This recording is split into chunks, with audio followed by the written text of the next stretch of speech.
Bonjour à tous, nous sommes le lundi 13 janvier 2025 et dans quelques jours, le 17 janvier, une signature importante va avoir lieu à Moscou. C'est un accord de défense réciproque entre l'Iran et la Russie. La signature de cet accord était prévue depuis longtemps, il a été repoussé. Et maintenant, à partir du 17, je pense qu'on peut dire que l'équilibre au Moyen-Orient et surtout au Proche-Orient va basculer. L'association de la Russie et de l'Iran vont représenter une force au niveau militaire capable de s'opposer à l'association d'Israël avec les États-Unis. Mais aujourd'hui, je ne vais pas vous parler de ces questions. C'est des questions qui sont d'actualité. Je veux au contraire revenir dans le passé pour que l'on puisse comprendre ce que nous vivons depuis déjà quelques années. La domination des États-Unis sur le monde occidental, qui est en fait le résultat la direction du lobby de la finance aux États-Unis, qui domine complètement, qui possède même les États-Unis. On peut dire que ce lobby a une puissance phénoménale. Il possède bien sûr tout un tas d'industries, les banques, le cinéma, les agences de publicité, etc. Mais bien entendu, surtout, tout le pouvoir politique. Et donc, pour comprendre comment nous en sommes arrivés là et comment depuis 80 ans nous sommes sous une forme de dictature qui ne veut pas dire son nom, de ce lobby de la finance. Je vais donc aujourd'hui, je pense que c'est important ce que je vais vous expliquer. Il m'a fallu beaucoup de temps pour analyser, comprendre comment les choses se sont mises en place et je crois que cette petite vidéo va révéler beaucoup de choses à pas mal de personnes. Alors, je vais aller au tableau et vous allez voir que les choses ne sont pas très compliquées, mais il fallait arriver à les mettre en perspective. On va donc regarder.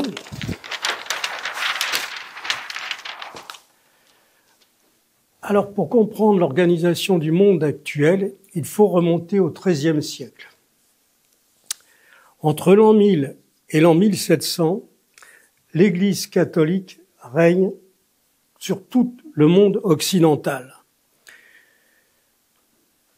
Le Deutéronome est un livre de la Bible juive qui réglemente le prêt avec intérêt. La doctrine chrétienne interdisait l'usure, c'est-à-dire interdiction de percevoir un intérêt sur tout type de prêt. L'usure est un péché mortel et un crime. L'intérêt est calculé prorata temporis, c'est-à-dire proportionnellement au temps. Or, le temps appartient à Dieu, selon l'Église catholique. Le concile de Latin II et III prescrivirent l'excommunication et la privation de sépulture pour les usuriers. Donc inutile de vous dire que ceux qui étaient catholiques et croyants, pas question pour eux d'enfreindre à cette loi. Il y avait bien sûr des tribunaux qui étaient souvent dirigés par l'Église et des tribunaux civils également. Les gens étaient condamnés en cas de prêt. Alors, cette situation, tout naturellement, va amener les gens qui veulent faire du commerce, qui ont besoin d'argent, à emprunter à d'autres personnes que des catholiques, puisque les catholiques, eux, n'ont pas le droit de prêter avec intérêt. Ils pourraient prêter sans intérêt, mais ça, évidemment, ça n'aurait vraiment aucune efficacité sur le plan économique. Et donc, cette situation fait que on a ici, dans le Deutéronome, un règlement qui prévoit que le prêt avec intérêt peut aller jusqu'à 20% par an et exceptionnellement 30% quand il s'agit de semences. C'est-à-dire que les semences, on emprunte de l'argent pour acheter des semences et on a la récolte 4 mois après. Donc c'est un prêt, si on veut, qui fait 30% l'an, ça veut dire qu'on va emprunter une somme et on va rembourser 10% 4 mois plus tard. Voilà. Donc là, tout naturellement, les Juifs ont la possibilité de prendre un intérêt, les rabbins ne l'interdisent pas, et c'est ce qu'ils vont faire.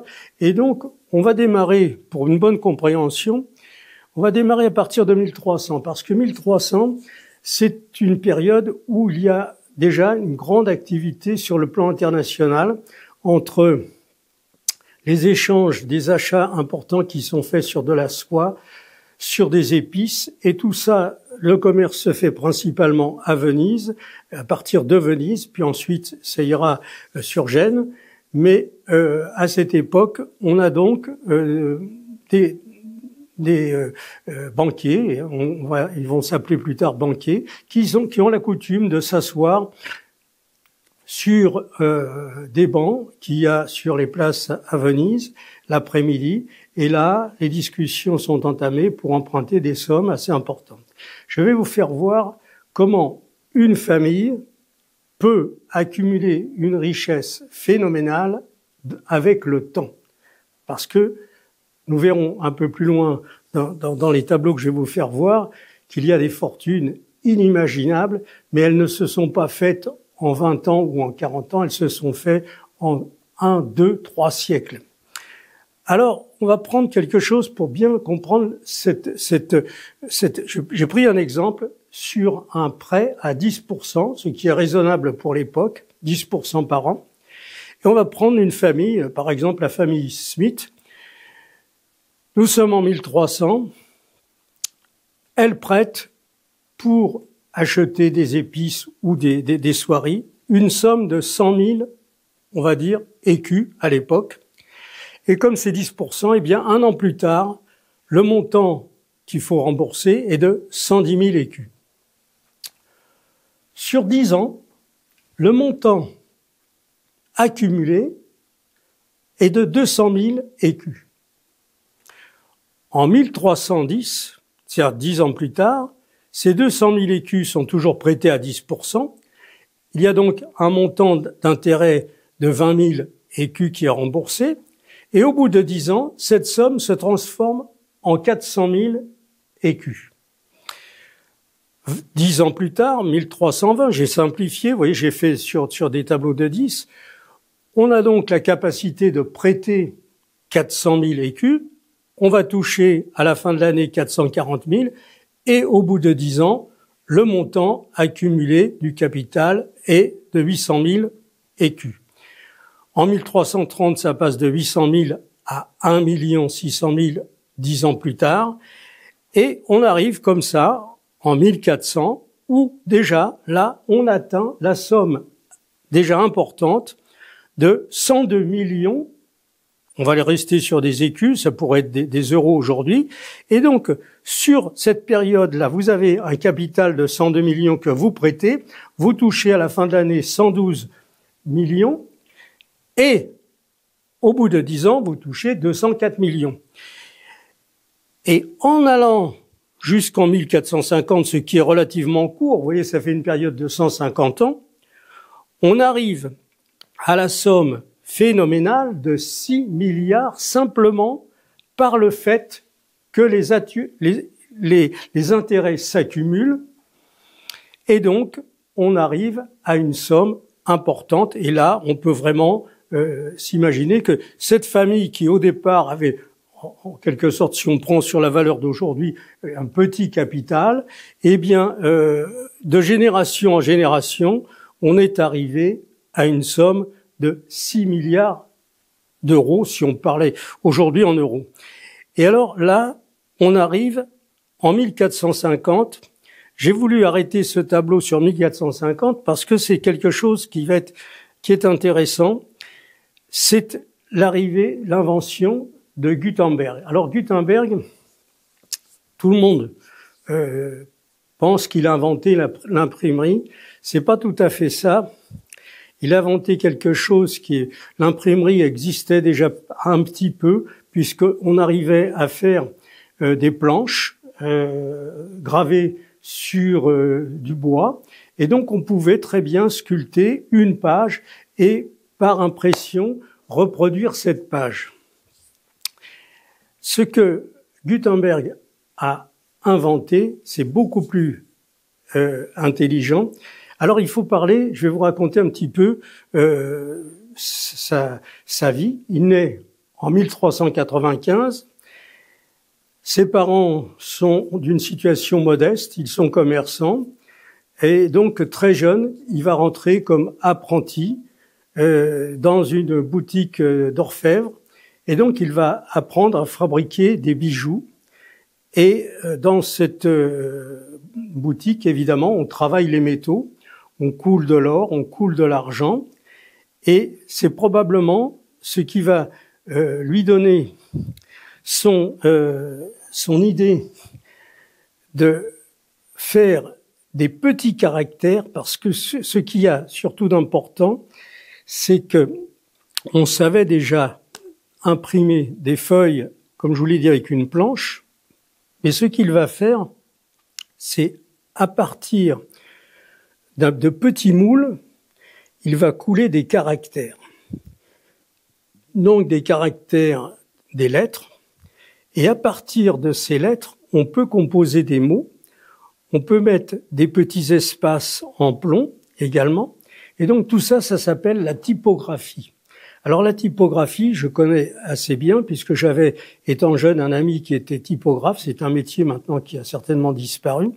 Et donc, dans l'atelier de typographie, il y avait une quantité de tiroirs et donc dans chaque tiroir, il y avait tout l'alphabet avec 20 A, 20 B, etc., des caractères différents et donc des meubles entiers et les personnes composent à partir donc de ces lettres les mots et puis elle fait des lignes avec des intervalles, avec des majuscules, etc.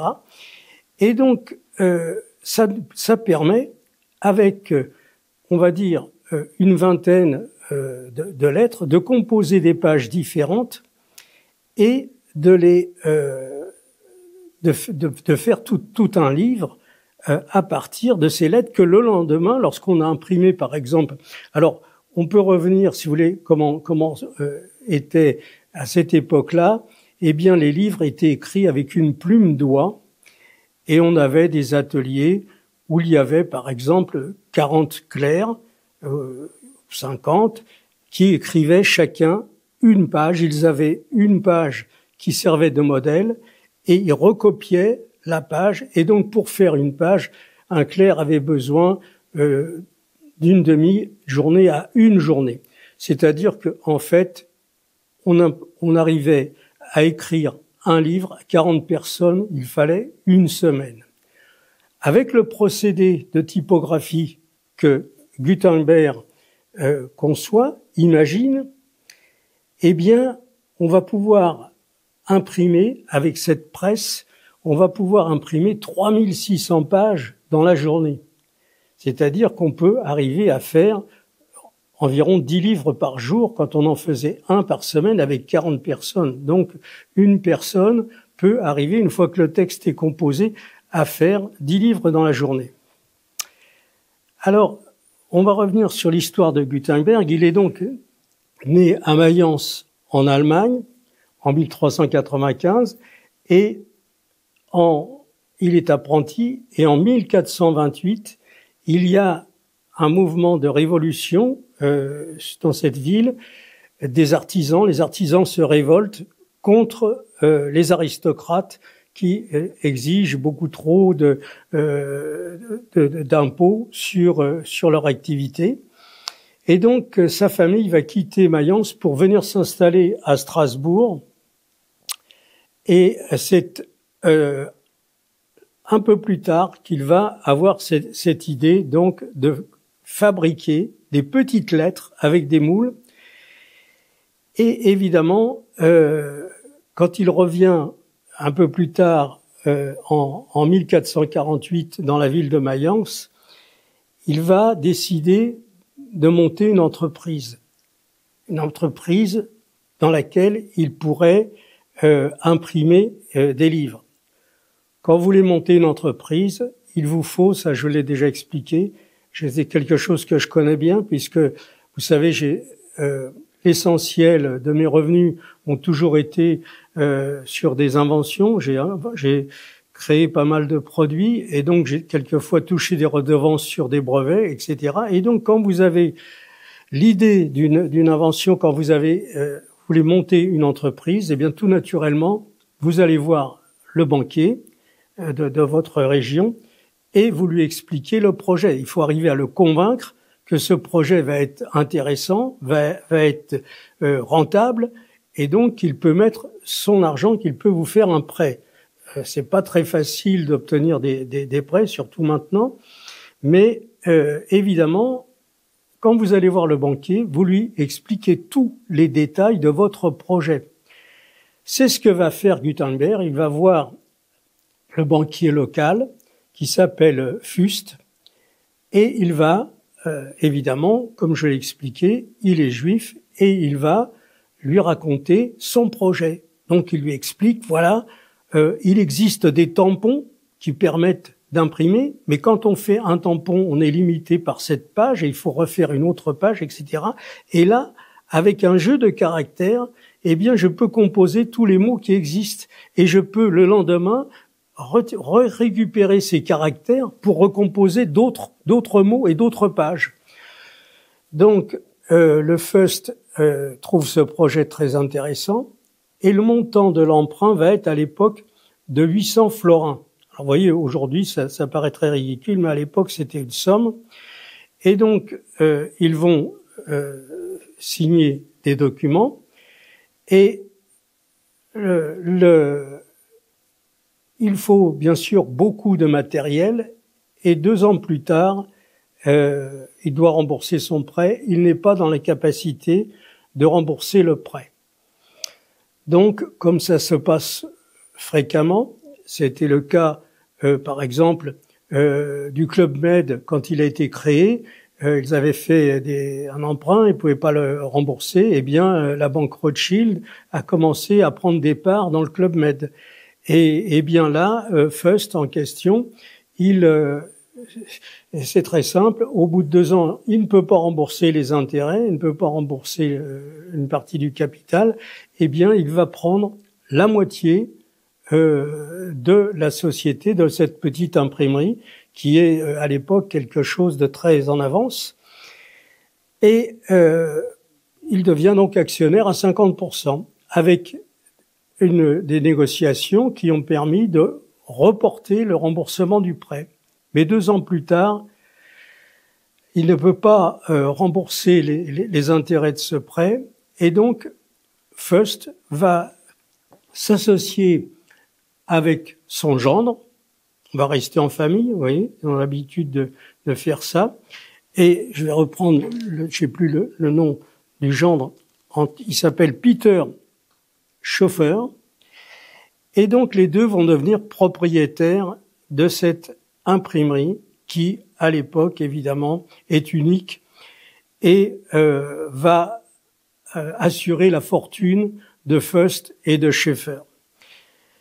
C'est souvent ce qui arrive depuis des siècles. Lorsqu'on a une invention, on n'est pas forcément compétent pour la commercialisation. On peut être un inventeur et pas forcément un très bon commercial. Et cette entreprise de Fust va obtenir de la part de l'Église catholique des documents importants en nombre à imprimer et vont évidemment réaliser une vraie fortune. En ce qui concerne Gutenberg, il va mourir dans la misère et c'est l'évêque de Mayence qui va lui assurer pour les dernières années de sa vie un petit revenu. Alors je me rappelle plus ce que c'était qu'il lui proposait, mais on a l'évêque a assuré un petit revenu en lui permettant donc de survivre. Et Gutenberg décède en 1468. Il était dans la misère complète. Alors ça, j'ai trouvé que c'était un bon exemple parce que ça s'est répété tout au long de l'histoire avec des inventeurs comme Denis Papin et d'autres, et aussi, bien entendu, l'industrie du caoutchouc. Et ça illustre bien et ça va nous permettre de comprendre le monde actuel. Donc, on va revenir au tableau et vous allez voir que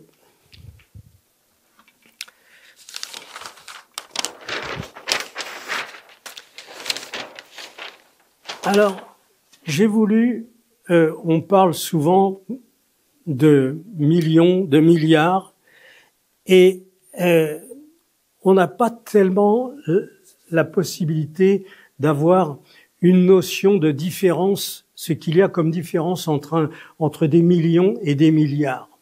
On voit que en Ukraine, Zelensky, à chaque fois qu'il va aux États-Unis, il obtient des 30, des 60 milliards de prêts, etc. Donc, j'ai voulu vous faire voir ce que ça pouvait représenter, la différence entre des millions et des milliards. Alors, tout d'abord, on a, par exemple, ce sont des unités, et donc en France, on a ces unités qui s'appellent milliers d'euros, millions d'euros, milliards d'euros. Mais on n'a pas de mot en français pour rappeler qu'est-ce que c'est que 1000 milliards. Eh bien, les Américains, eux, qui sont habitués à brasser des sommes importantes, ils les appellent pas milliards, ils appellent millions, billions, trillions, et ensuite ça peut continuer. Alors, pour comprendre la différence entre millions et milliards, j'ai pensé qu'il fallait le convertir avec le temps. Et donc, on va prendre comme exemple $1 égale 1 seconde. 1 million de secondes, on va d'abord commencer par 1000 secondes, ça fait 16,6 minutes. C'est très peu. 1 million de secondes, ça fait 277 heures, c'est-à-dire 11 jours,5. Vous voyez la différence entre 1000 et 1 million, c'est ça. Mais la différence entre 1 million et 1 milliard, 1 milliard de secondes, ça fait 31 années et 6 mois. 1 million de secondes, c'est 11 jours. 1 milliard de secondes, c'est 31 années. Et 1 trillion de secondes, c'est 31 575 années. Vous voyez ce que ça représente? 1 trillion. 1 trillion de dollars ou 1 trillion de secondes. 1 trillion de secondes, c'est 31 000 ans et plus. Aux États-Unis, les 5 familles juives les plus riches possèdent 550 trillions de dollars. Alors, j'ai mis les 3 premières, j'ai pas mis les 5. Je ferai plus tard une émission, une petite vidéo sur les 200 familles juives les plus riches des États-Unis. C'est quelque chose d'énorme. Alors, vous avez en numéro 1 Goldman Sachs. C'est une banque, bien sûr, mais c'est pas seulement une banque, parce que comme je l'ai expliqué, les banquiers, ils sont en contact avec les gens qui font du business, puisqu'on vient les voir pour avoir des capitaux, pour pouvoir lancer des projets, construire des usines, etc. Et donc, très rapidement, ils sont dans le secret, ils sont dans l'organisation. Et puis, comme je l'ai déjà dit une fois, ces gens-là vivent en circuit fermé. Les Juifs se marient entre eux depuis 3000 ans. Et donc, on a des clans et surtout des réseaux qui sont avec, bien entendu, une organisation. Et donc Goldman Sachs, c'est pas seulement la banque, c'est des quantités d'entreprises qui sont dans l'armement, qui sont dans l'aéronautique, qui sont partout. Et donc, ils ont créé l'apparition de la formule, mais elle remonte de bien avant, c'est 1821, et donc on pourra regarder dans le détail, j'ai pas voulu aujourd'hui rentrer dans trop le détail, mais cette famille est imbriquée dans toutes les États-Unis. Ensuite, il y a Pritzker. La famille Pritzker a fait le début de sa fortune en Ukraine. Vous voyez, il y avait beaucoup de Juifs en Ukraine, et elle est arrivée aux États-Unis en 1896, et là, évidemment, ça a pris des proportions énormes. Ensuite, il y a la famille Fischer, en numéro 3, des gens qui sont impliqués dans, bien sûr, à l'origine, la banque, mais c'est surtout les hôtels. Donc les hôtels Hyatt, etc., ils emploient 93 000 salariés. Donc voilà, on peut comprendre ici comment les choses se sont passées.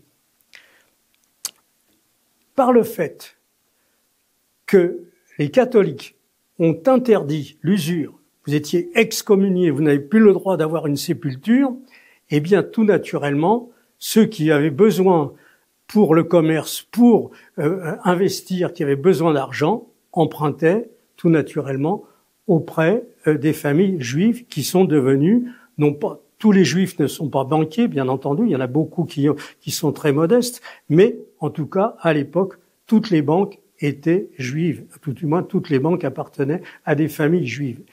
Et on a, je vais pas entrer aujourd'hui dans le détail, mais on a par exemple la famille Rothschild qui a poussé, on va dire, le bouchon un peu plus loin, puisque, comme je vous l'ai dit, ces gens-là se marient entre eux, mais chez les Rothschild, c'est allé à un étage au-dessus, parce que là, ils se sont carrément, comme ils voulaient pas que l'argent sorte de la famille, ils se sont mariés entre cousins, entre oncles et nièces, etc., pendant un siècle et demi.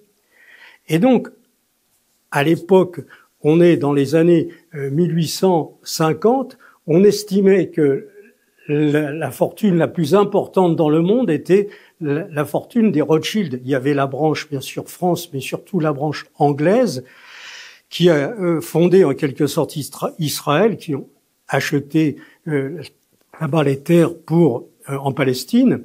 Et donc, voilà un petit peu. Alors, tout ça, c'est, après tout, on pourrait dire, c'est du business, c'est l'argent qui va à l'argent, etc. Oui, mais c'est plus tout à fait ça aujourd'hui.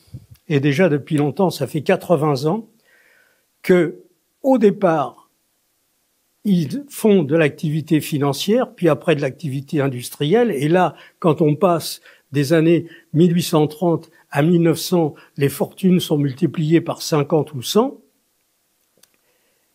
Il faut dire que, à cette époque, il n'y a pas d'impôt sur le revenu, il n'y a pas de TVA, il n'y a pas d'impôt sur la fortune, et les droits de succession n'existent pas. Donc, on peut, de génération en génération, quand on a quelque chose qui rapporte, eh bien, on peut accumuler des fortunes.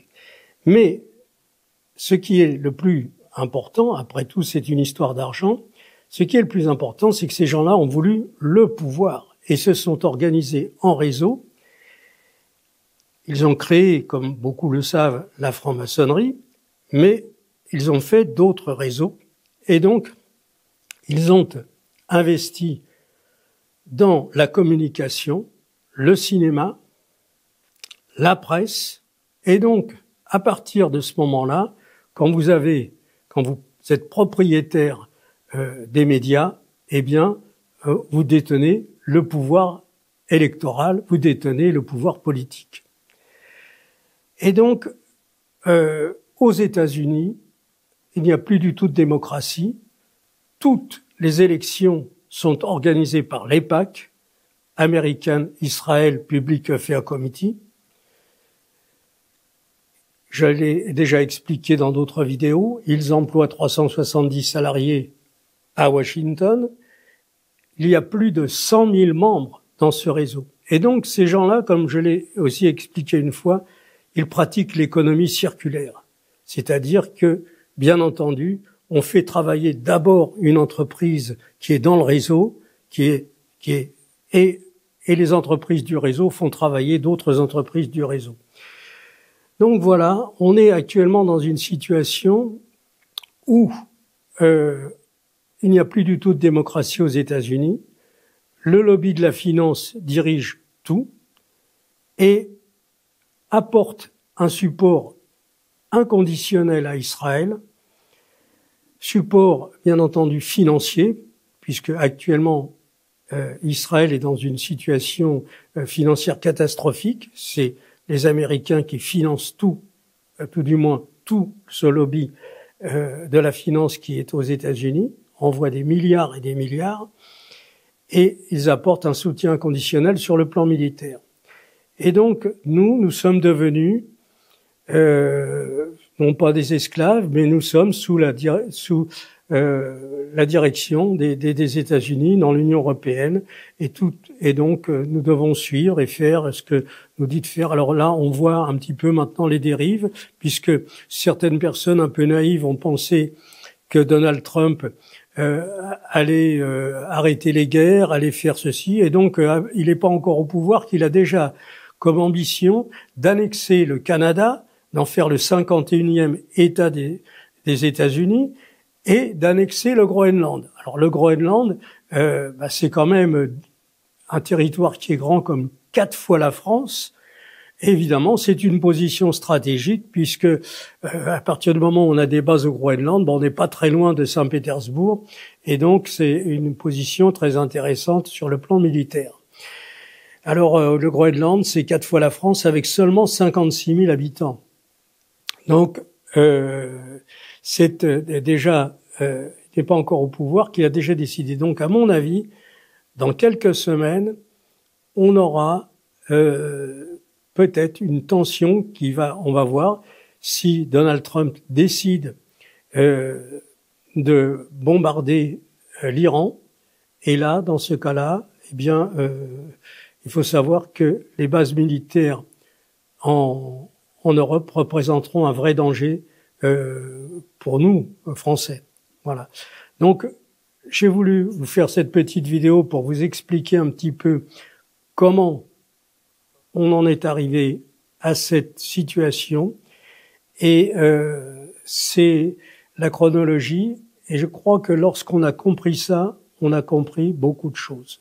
Donc, on fera d'autres vidéos sur ce sujet, mais aujourd'hui, je veux rester sur cette explication qui me paraît importante et qui permet vraiment de comprendre comment on en est arrivé là au cours des siècles. Voilà. À bientôt.